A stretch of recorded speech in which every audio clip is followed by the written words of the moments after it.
Já sei. Você quer aprender o que são frações e como manipular elas dentro da matemática, certo? Você está no lugar certo.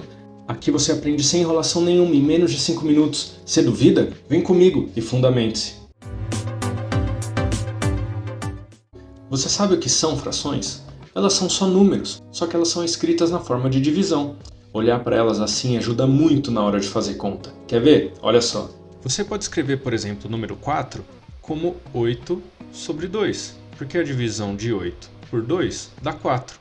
Da mesma forma, você pode escrever como 40 sobre 10, por exemplo, ou como 20 sobre 5, ou como for mais conveniente para você. A gente chama essas frações aqui de frações equivalentes. Experimenta você pensar em outras formas de representação do número 4.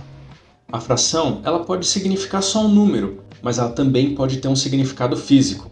Por exemplo, se você tiver uma determinada quantidade de uma coisa A e dividir pela quantidade de uma coisa B, e o resultado dessa divisão for 2, fisicamente significa que você tem 2 vezes mais a quantidade da coisa A em relação à quantidade da coisa B.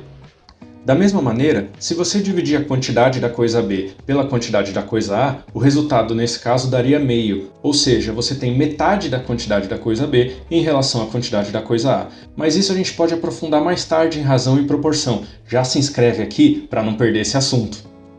E como manipular essas frações? Lembre-se disso. Sempre multiplique ou divida um valor pelo numerador e denominador da sua fração. Nunca some ou subtraia valores, porque fazendo isso você vai alterar o valor numérico das frações, ou seja, o que elas são de fato. Lembra do número 4 que a gente usou como exemplo para escrever de várias formas diferentes? Então, uma das formas que a gente escolheu é o 8 sobre 2. E a gente pode manipular essa fração para chegar nas outras.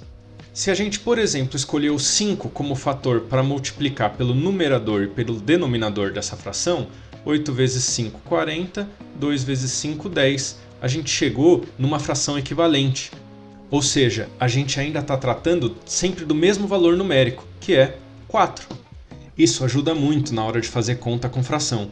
Por exemplo, sabe quando você tem duas frações diferentes e quer somar ou subtrair elas, mas precisa que elas tenham o mesmo denominador?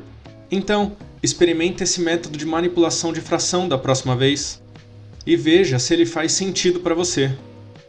Eu, particularmente, acho ele bem mais prático, mas a gente pode deixar ele para aprofundar numa próxima aula. Agora ficou bem mais tranquilo, né? Então, se você quiser continuar recebendo conteúdos como esse, se inscreva aqui no canal, curta esse vídeo, você vai começar a aprender matemática e não vai nem perceber.